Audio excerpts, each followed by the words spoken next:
예, 선박 등기 등록 실무 세 번째 시간을 시작하겠습니다. 여러분 지난 시간에 국적 취득 조건부 나용선 BBCHP에 대해서 말씀을 드렸었습니다. 그런데 여기에 대해서 조금 더 말씀을 드리겠습니다. 자, 우리나라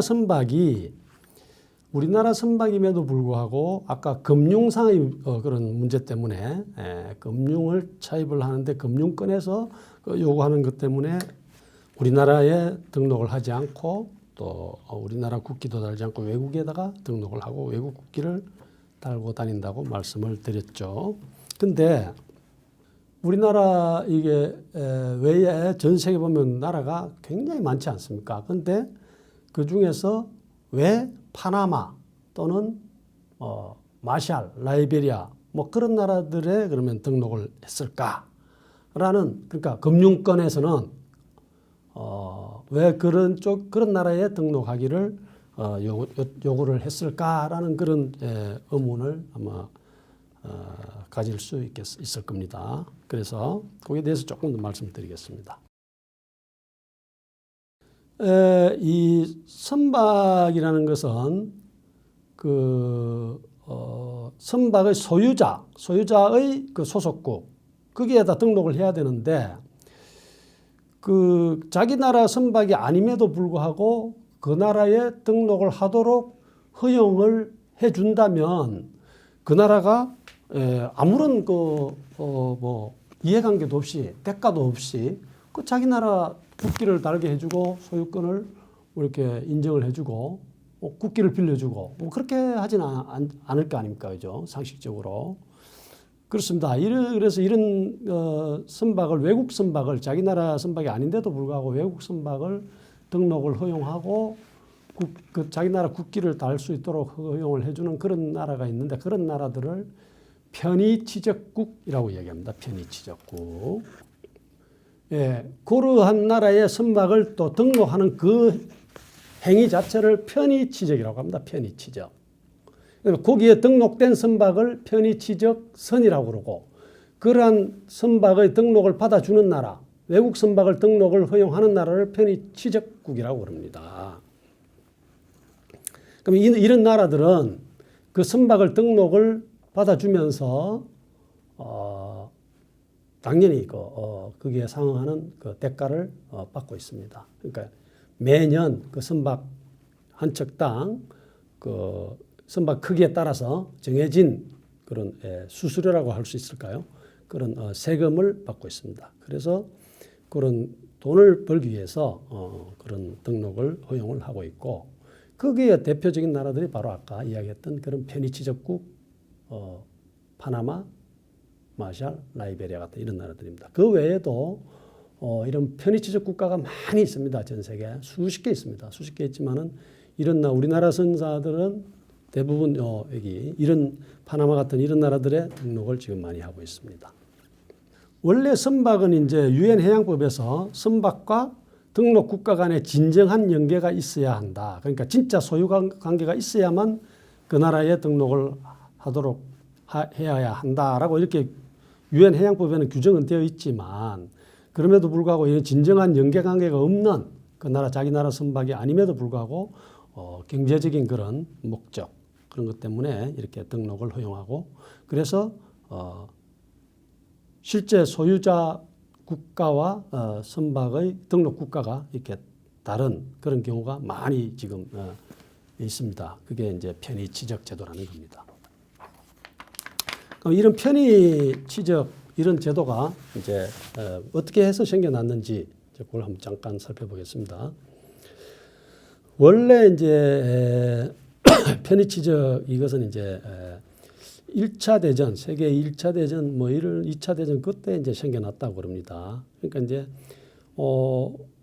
독일하고 유럽, 미국 등하고 이제 전쟁을 했지 않습니까? 일본하고 또 이렇게 2차 대전 때 미국하고 전쟁하고.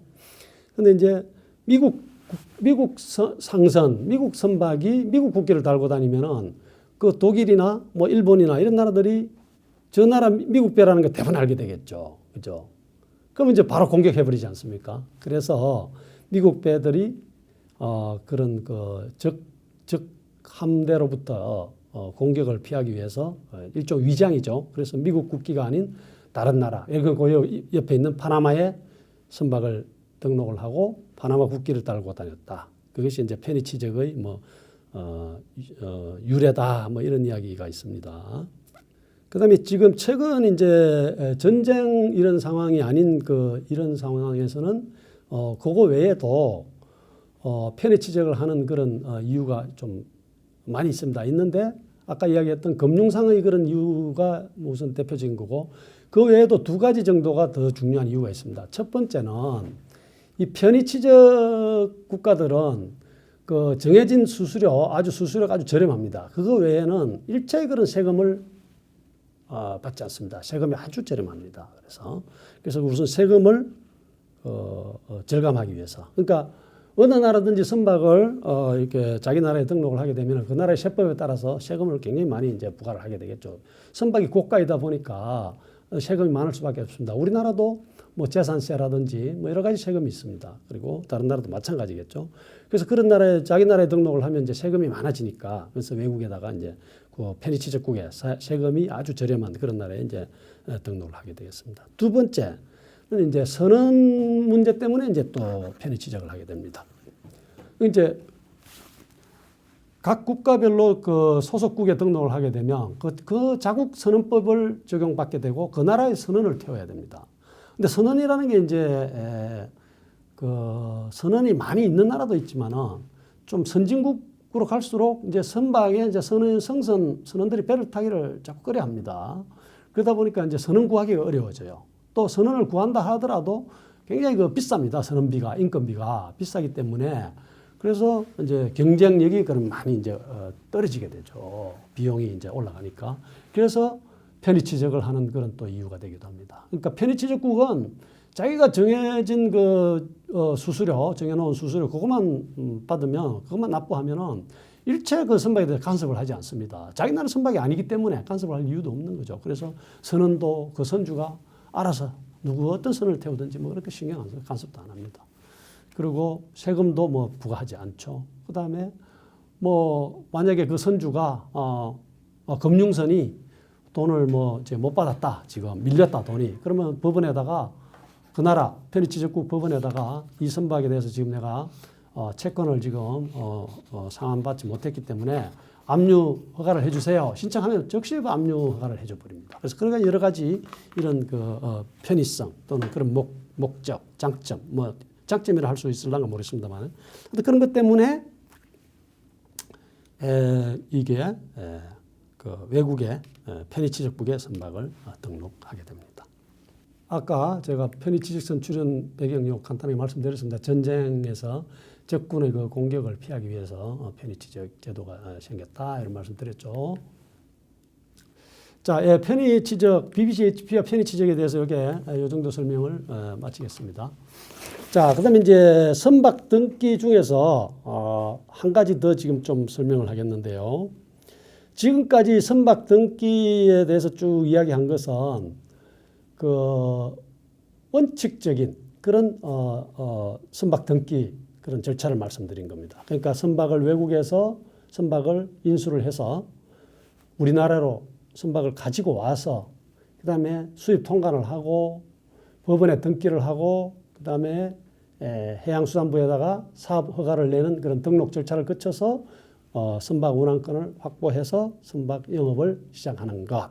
전통적이고 원칙적인 표준 그런 선박 등기에 대해서 말씀을 드렸습니다. 그런데 이러한 그 등기 방법 외에 우리나라에서 한 가지 더 선박 등기를 할 수 있는 방법이 있습니다. 그것이 이제 두 번째 선박 등기 제도인데 일명 선박 미수입 사실 확인 절차를 이용한 등기 제도, 이것이 이제 바로 두 번째 그 등기 절차입니다. 자, 이 등기 제도는 왜 생겨났는가를 말씀드리겠습니다. 아까 선박을 도입을 하는 걸 말씀드릴 때 선박 도입의 그 시점이라든지 선박의 도입 가격이라든지 여러 가지는 회사의 그 존립에도 영향을 미칠 만큼 굉장히 그 중요한 사안이다라는 말씀을 드리지 않습니까? 선박이 워낙 고가이기 때문에 선박을 비싸게 사가지고 또는 결함이 있는 선박을 사서 수리비가 많이 든다든지 그럴 경우에는 아무리 뭐 운임을 받아도 선박의 원가에도 못 미치고 그렇기 때문에 그 선박에 대해서 계속 적자가 나겠죠. 적자가 나면 그건 큰일인 것이죠. 그래서 선박은 도입을 할 때 그 경쟁력 있게 선박을 도입하는 것이 굉장히 중요합니다. 그러니까 비용을 최소화시키고 그래야만이 나중에 그 비용 절감된 비용만큼 화주에게 다른 선사와 운임 경쟁을 할 때 운임을 싸게 제공할 수 있는 그런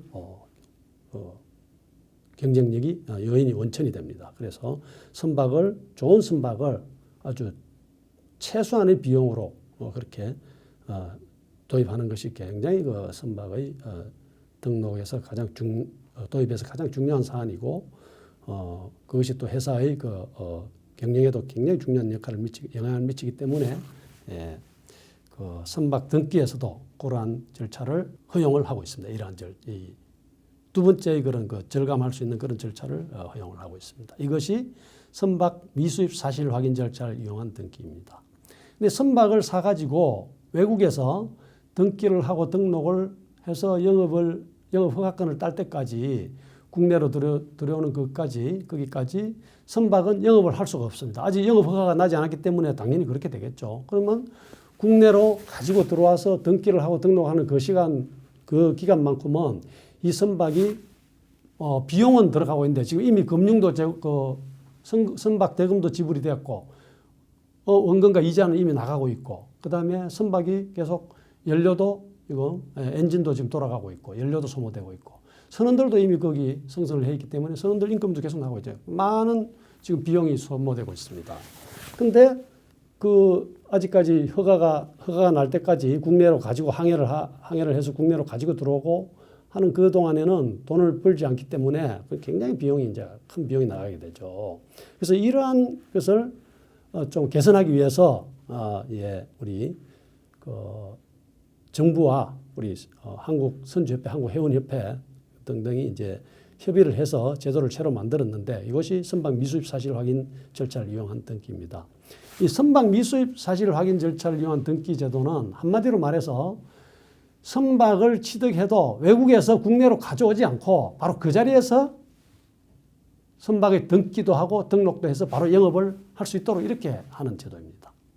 그래서 이렇게 국내로 항해하는 그런 공선 운항하는 그런 비용을 절감해 주기 위한 줄여주기 위한 그런 제도라고 이렇게 이야기할 수 있습니다.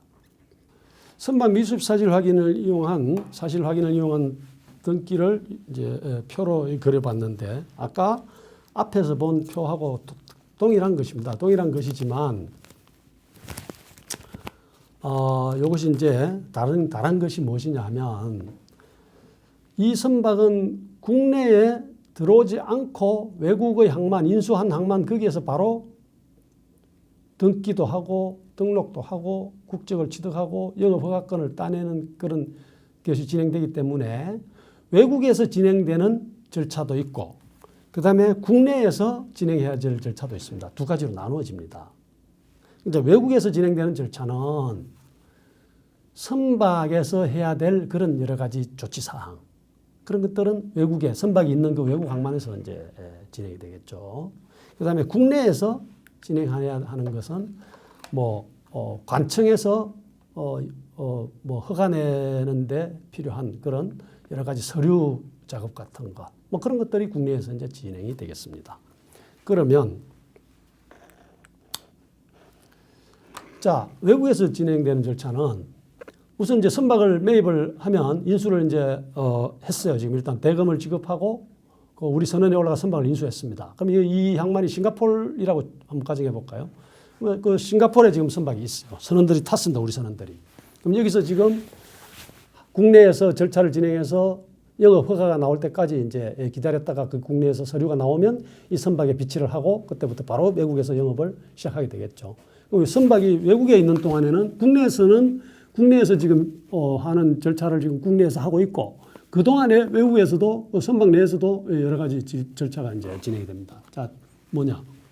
아까 앞에서도 뭐 나왔습니다만은 이 선박이 한국 선박이 되었기 때문에 우리나라 해양수산부 항만청이 선박의 톤수 측정을 하게 됩니다. 선박은 아까 그 톤수 측정을 해서 법원에 가져가서 등기부에 톤수 측정 증명서가 들어가야 법원 등기부에 등기가 된다고 말씀드렸죠. 그래서 톤수 측정을 해야 되는데 톤수를 측정을 하려면 실제로 선박에서 가서 이제 측정을 하기 때문에 선박이 있는 데서 진행이 됩니다. 이것은 이제 국내에 배가 들어왔으면은 해양수산부, 항만청, 지방항만청이 이제 담당 공무원들이 선박에 와서 확인을 하고 측정을 하게 되겠는데, 외국에는 우리 항만청이 이제 없지 않습니까? 그래서 외국에는 항만청에서 위임을 받아서 한국 성급이라고 있습니다. 한국 성급은 그 선박의 안전 검사를 하는 검사 기관입니다. 성급이라고 합니다. 코리아 리지스터 해가지고 KR이라고도 합니다. 코리아 리지스터 한국 성급. 여기에서 해양수산부의 그 위임을 받아서 이게 전문 집단입니다. 여기 전문 집단 KR이 선박 안전 검사를 하는 그 전문 집단입니다. 여기서 톤수 측정을 해서 이제 측정 증명서를 이제 발급을 해주면 그게 해양수산부에 이제 제출해서 해양수산부가 그것을 발급해주고 이렇게 되겠습니다. 그래서 톤수 측정을 선박에서 하게 되겠다. 그 다음에 또 KR이 안전검사를 아까 하는 기관이라고 그랬죠. 그래서 KR이 그거 외에도 여러 가지 검사하는 게 많이 있습니다. 그 대표적인 게 감항성 검사라고 하는데요. 감항성 이거는 항해를 감당해낼 수 있는 그런 능력이 있는지 없는지를 검사하는 것을 감항성 검사라고 합니다. 쉽게 말해서 안전검사입니다. 안전검사. 자, 그것도 선박에 직접 선박에 가서 이제 선박을 테스트해 보면서 하는 검사이기 때문에 선박에서 하게 되죠. 그 다음에 ISM 심사라고 있습니다. ISM 이것도 유엔에서 정한 그 안전과 관련된 그런 검사 정서를 이제 선박에 비치해야 되는데 그것을 정서를 이제 발급받기 위해서 검사를 합니다. 심사를 합니다. 그래서 ISM 검사도 선박 내에서 하게 됩니다. 그 다음에 이제 선박을 우리가 한국 국민이 한국 선사가 우리가 선박을 매입하게 되면은 선박명을 이제 바꾸지 않겠습니까? 외국 선주가 가지고 있던 것은 자기의 그 원하는 이름을 붙였겠죠. 그래서 이제 우리 선주가 우리 배를 샀기 때문에 이제 자기의 필요한 이름을 붙이겠죠. 마치 우리가 사람도 태어나면은 이름을 짓고 가서 관청에다가 신고를 하고 그러지 않습니까? 이 선박도 마찬가지로 선박 이름을 새로 지어서 그 해양수산부에다가 신고도 해야 되고, 그 다음에 그 바뀐 선박을 선 이름을 선박에다가 새겨서 이렇게 넣어야 됩니다. 선박 옆에 보면 큰 글자로 이렇게 그 선박의 이름, 예를 들면 A 선사의 부산에 들어오는 선박인데 A 선사 부산호 이런 식으로 짓기도 합니다. 하여튼 그런 식으로 여러 가지 이제 선박 이름을 이제 선주가 짓게 되겠죠. 그 다음에 보험을 이제 가입을 합니다. 보험 가입도 당연히 이제 거기서 선박 인수하자마자 그래서 이제 보험 가입을 하죠. 물론 보험 가입 이거는 이제 본부에서도 이제 하겠죠. 본부의 보험 파트가 그 보험 가입을 하게 되겠죠. 그 다음에 무선국 변경. 그러니까 아까 선박이 이제 통신을 해야 되지 않습니까? 그래서 통신을 그 외국 선박일 때는 전선주는 그 자기 나라의 이제 그 통신국에다가 신고를 하고 호출 부호 같은 거 이런 것을 이제 받아서 했겠죠. 근데 이제 우리나라 선박이 되었기 때문에 우리나라 정보통신부에다가 신고를 하고 우리나라 정보통신부로부터 호출 부호 같은 거 이제 그런 걸 부여를 받아서 통신 준비를 하게 되겠습니다. 그 다음에 한국 선박이 되었기 때문에 아까 말씀드린 대로 태극기를 개항을 하게 되겠죠. 자, 이것이 선박에서 외국에 있는 선박에서 진행된 절차입니다. 자, 이렇게 선박에서 이런 절차가 진행될 것이고 그와 동시에 국내에서는 어떤 절차가 이제 진행이 되겠습니까? 자, 그 배가 들어오면 등기를 해야 되고 등록을 해야 되는데 등기를 하기 위해서 법원에 가서 등기를 하기 위해서는 아까 제가 뭐라고 그랬죠? 그 국내에 들어왔을 때 관세청에다가 수입 신고를 하고 수입 통관 정서를 통관 신고 정서를 발급받는다고 그랬지 않습니까? 그런데 이 선박은 국내에 들어오지 않았기 때문에 수입 통관 정서가 없어요. 자, 그럼 수입 통관 정서가 없으면은 등기를 할 수가 없습니다. 법원에 등기하러 가면 해양수산부에서 측정한 총톤수 정서라는 걸 제출해야 된다고 그랬죠. 두 번째, 선박 통관, 수입 통관 필증을 제출해야 된다고 그랬어요. 근데 총톤수 정서는 있습니다. 아까 외국에서 그 해양수산부 위임을 받아서 한국 성급이 톤수 측정을 해서 발급해 준다고 그랬잖아요. 그건 있어요. 그건 됐는데 한 가지 관세청에서 발급해 주는 선박 수입 통관 필증이 없는 거예요. 이거 배가 안 들어왔으니까 이제 없을 수밖에 없는 거죠. 그래서 이 통관 필증이 없으면 등기를 할 수가 없고 등기를 못하면 등록도 할 수가 없어요. 다음 단계로 못 넘어갑니다. 그러면 이제 이 선박이 운항을 할 수가 없게 되잖아요. 그래서 이 등기를 하기 위해서 등기를 하는데 필요한 수입 통관 필증 이것이 없어도 등기를 할 수 있도록 하기 위해서 탄생한 제도가 바로 미수입 사실 확인 절차입니다. 미수입 사실 확인 절차. 그러니까 선박을 수입을 했는데도 아직까지 국내에 들어오지 않았기 때문에 수입 통관을 하지 않은 선박이지만 이거는 우리나라 국민이 선박을 수입한 사실이 있다라는 것을 증명해 주기 위해서 발급해 주는 게 선박 미수입 사실 확인서입니다. 이것을 해양수산부가 발급을 해 줍니다. 근데 이 제도를 만들기 위해서 이제 관계 기관끼리 모여서 협의를 해서 합의를 한 겁니다, 물론. 자, 우리 선주협회, 한국선주협회와 해양수산부, 그 다음에 관세청, 그 다음에 법원, 대법원, 이렇게 네 군데 담당자가 만나서 자, 이러한 것 때문에 선박이 국내로 등기를 하기 위해서 들어오면 그 공선 운항하는 동안에 너무나 손실이 크기 때문에 선박이 경쟁력에 막대한 영향을 미치기 때문에 좀 이것을 외국에서 있으면서 등기 등록을 할 수 있도록 좀 허용을 하자 해주세요 부탁을 했죠. 그러니까 좋다. 그러면 법원에서는 나중에 배가 국내에 들어올 기회가 있을 때 그때 통관하고 수입 통관 정서를 받아서 그때 나중에 제출하기로 하고 그동안에 우리는 관세청이 세관이 선박에 대한 수입 통관, 수입 사실이 있다는 것을 관세청을 통해서 수입 통관 필증을 통해서 우리는 확인을 해왔는데 그럼 그거를 누군가든지 확인을 해줘야 될 거 아니냐. 그래서 그것을 해양수산부가 확인을 해주세요. 이렇게 된 거예요. 그러니까 해양수산부가 좋다. 우리가 그 확인을 해주겠다. 이렇게 된 겁니다.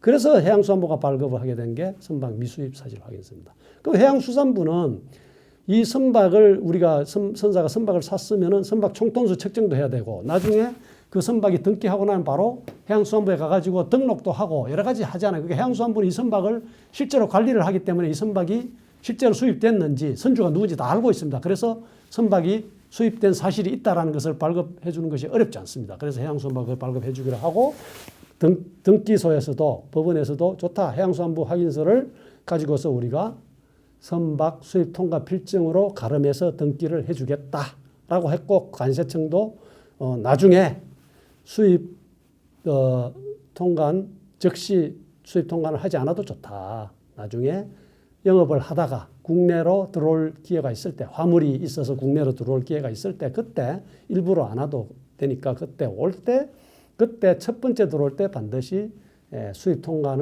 신고를 하고 수입 통관 신고를 하고 수입 통관 필증을 받아서 등기소에 제출을 해 주세요라고 관세청도 그렇게 양해를 했습니다. 그래서 이렇게 국내와 국외에서 나누어서 절차가 진행되고 국내로 가져오는데 소요되는 시간 그 동안에 많은 막대한 비용 이런 것들이 이제 절감이 되게 된 겁니다.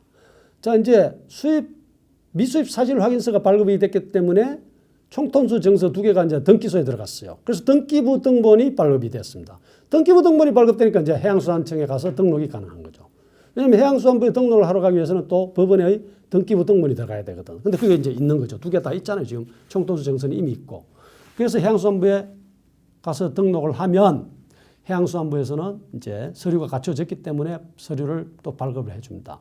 그러니까 선박 국적정서. 아까 이제 외국 선박이었는데 우리 대한민국 선박이다 해가지고 선박 국적정서를 발급해 주죠. 아까 앞에서 실제 우리 그 모양을 봤죠. 실물. 그다음에 국제톤수정서. 이게 총톤수 정서가 들어갔기 때문에 그것을 보고서 그것을 바로 국제톤수정서를 발급을 해줍니다. 그다음에 이제 해양수산부에서는 또 채소 성무 정원 정서를 발급을 해줍니다. 자, 채소 성무 정원 정서라는 건 이제 그 선박에 타야 할 선원의 최소 숫자를 기재한 그런 정서입니다. 그러니까 선박이라는 게 이제 항해를 하는 동안에 선박은 24시간 선박은 당직을 서고 해야 됩니다. 안 그러면 큰일 나죠. 사고가 나기 때문에 선박에 24시간 사람이 근무를 하게 하려면은 그게 필요한 인원이 이제 있어줘야 됩니다. 그러니까 사람이 우리가 보통 이제 하루에 8시간 근무를 하잖아요. 그러면 선박도 똑같이 8시간 근무합니다. 그래서 8시간 근무를 하기 위해서는 하루에 24시간이니까 38, 24. 한 직무당 3사람이 필요합니다. 그렇겠죠? 8시간 근무하고 교대를 해야 되니까. 그래서 예를 들면 항해사도 뭐 여러 명이 있어요. 그럼 뭐 1항사, 2항사, 3항사. 그다음에 갑판부 거기 일하는 갑판원, 갑판장, 갑판수 뭐 등 있고. 기관실에도 뭐 사람이 많이 근무하잖아요. 1항기사, 2항기사, 3항기사, 그다음에 기관장 조타수 뭐 등등 뭐 많이 있습니다. 그런 사람들 똑같이 한 직무당 3사람이 필요한 거죠. 8시간마다 교대를 해야 되니까. 그래서 거기에 필요한 인원을 최소 성무원이라 해가지고 몇 명을 태워라라고 하는 그 정서가 바로 최소 성무 정원 정서입니다. 요 정원에 적혀져 있는 그 숫자만큼 태우지 않으면은 선박 운항 허가가 나지 않습니다. 그래서 보통 선박 한 척에 한 20명씩 타고 다니죠. 20명. 20명이 하루에 8시간씩 나누어서 뭐 한 7명 정도가 근무한다고 볼까요? 8시간마다 7명이 근무한다고 보겠네요. 그래가지고 20명이 한 하루에 8시간씩 나누어서 교대를 근무를 하게 되겠습니다. 자, 이것이 지금 선박 미수입 사실 확인을 이용한 선박 등기 등록 제도입니다. 자, 앞으로 돌아가서 지금까지 말씀드린 것을 다시 한번 간단하게 한번 보겠습니다. 자, 선박 미수입 사실 확인 절차를 위한 등기는 국내로 들여오지는 않았지만 외국에서 선박을 취득한 사실, 즉 선박을 수입했다는 사실이 있다는 것을 증명해 주는 절차다. 목적은 뭐냐? 등기에 필요한 수입 통관 필증을 선박을 국내로 들여오지 않고도 해결을 하기 위해 만든 제도입니다. 선박 미수입 사실 확인서는 외국에서 선박을 취득한 사실이 있음을 해양수산부가 확인해 주는 증명서이다. 아까 다 설명드렸습니다. 자, 대법원이 하고 뭐 해양수산부하고 관세청 등등이 이제 이런 것을 제도를 만들기 위해서 협의를 해서 이런 제도가 만들어졌습니다. 그래서 이 제도는 이 제도를 이용해서 국적을 취득하는 것은 외국과 국내에서 동시에 진행된다. 그래서 외국에서는 톤수 측정을 한다든지 뭐 기타 선박에서 해야 될 여러 가지 이 작업을 합니다. 국내에서는 등기를 하고 등록을 하고 하는 여러 가지 서류 작업을 각 담당 부서가 하게 되겠습니다. 이 선박이 국내에 입항하지 않고 실물 통관 절차를 생략합니다. 나머지 모든 절차는 선박이 국내에 입항과 동일하게 진행됩니다. 등기소에 제출한 서류도 수입 통관 필증 대신 선박 미수입 사실 확인서가 들어갑니다. 예. 이상 선박 미수입 사실 확인 절차를 이용한 등기 등록에 대해서 말씀드렸습니다. 실제로 지금은 이 제도가 생기고 나서는 선사들이 전부 다 선박 미수입 사실 확인 이 절차를 이용해서 선박 등기 등록을 하고 국적을 취득합니다. 당연히 그렇게 해야지 비용이 절감되니까 그렇게 하겠죠. 그래서 우리 선박의 한국 선박의 경쟁력에 굉장히 좋은 그런 영향을 미치고 있는 그런 제도를 하겠습니다. 예, 세 번째 시간 이렇게 마치고 잠시 후에 네 번째 시간 진행하도록 하겠습니다.